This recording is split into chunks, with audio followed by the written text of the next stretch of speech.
Hey, it's Kathryn here with Park Hopper Daily. This week, we're going to try something a little different. We're going to start a new series where we explore creating some of the most delicious recipes found at Walt Disney World, the Disneyland Resort, and Disney Cruise Line. Let's face it, during the last year, many of us have simply not been able to get to the parks. And I know for my family, we have made the best of it at home, often creating new memories through old ones by whipping up some of our favorite Disney treats like Dole Whip. Last week, a friend challenged me to tackle my new favorite cookbook, Delicious Disney, released last year by Pam Brandon and the Disney Chefs. This is a serious cookbook featuring some of the best dishes from parks and resorts. I know.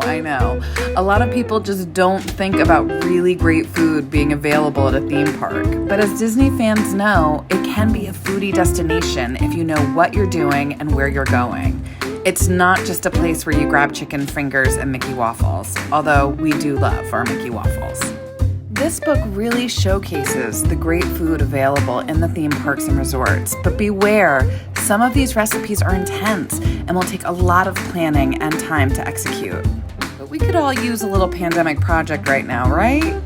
So I've committed to cooking every recipe in this book and sharing my experience with you along the way. I will try and post about a dish a week. I encourage any Disney fan to pick up this cookbook. It's really beautiful.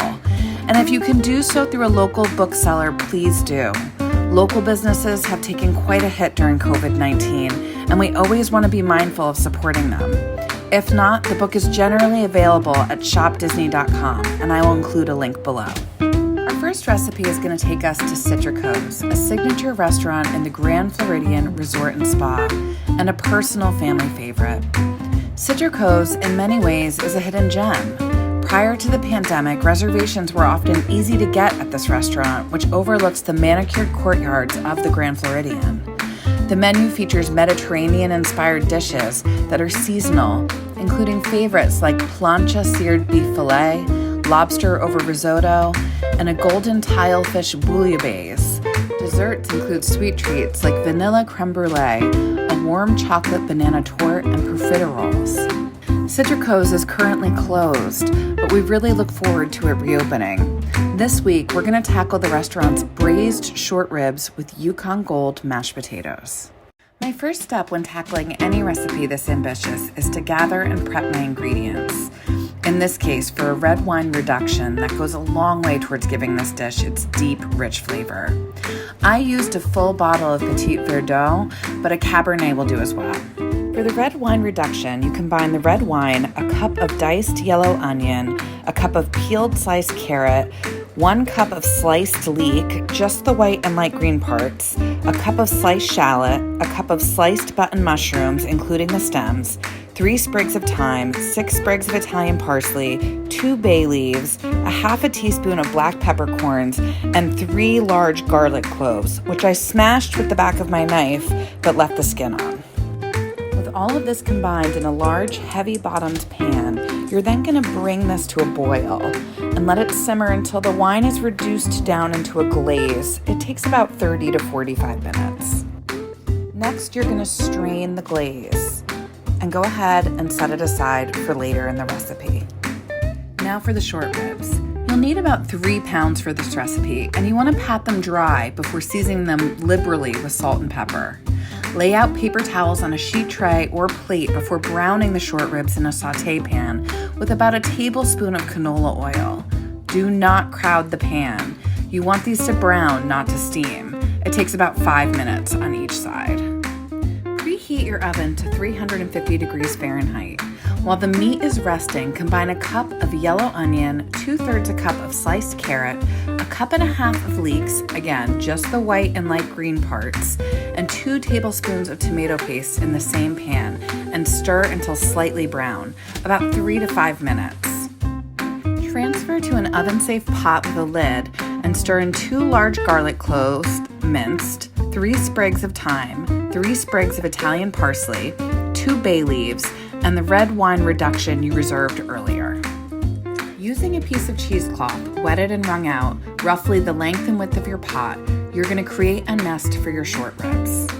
With this does is allow the meat to be flavored without having the herbs and vegetables stick to the short ribs. Place the short ribs on the cheesecloth and cover with about 8 cups of veal stock. Fold the cheesecloth over and tie the ends. After bringing the mixture to a simmer, cover it with a parchment lid, a piece of parchment with a hole in the middle, and put the pot lid on top. Place in the oven, reduce the heat to 325 Fahrenheit, and braise the beef until tender, about 2 hours. After the meat is cooked, remove and discard the cheesecloth and set the short ribs to the side. Strain the braising liquid and bring to a boil, skimming the fat off as it rises to the top.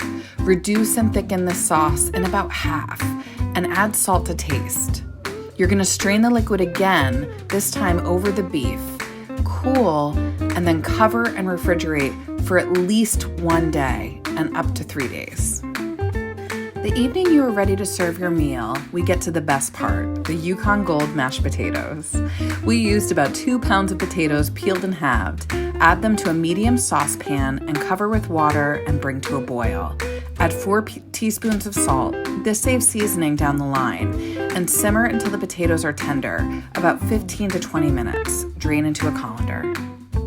The Delicious Disney Cookbook suggests using a ricer to process the potatoes. We did use a hand masher instead. Mash the potatoes into a large saucepan and cook over medium heat, stirring with a wooden spoon for about 2 minutes.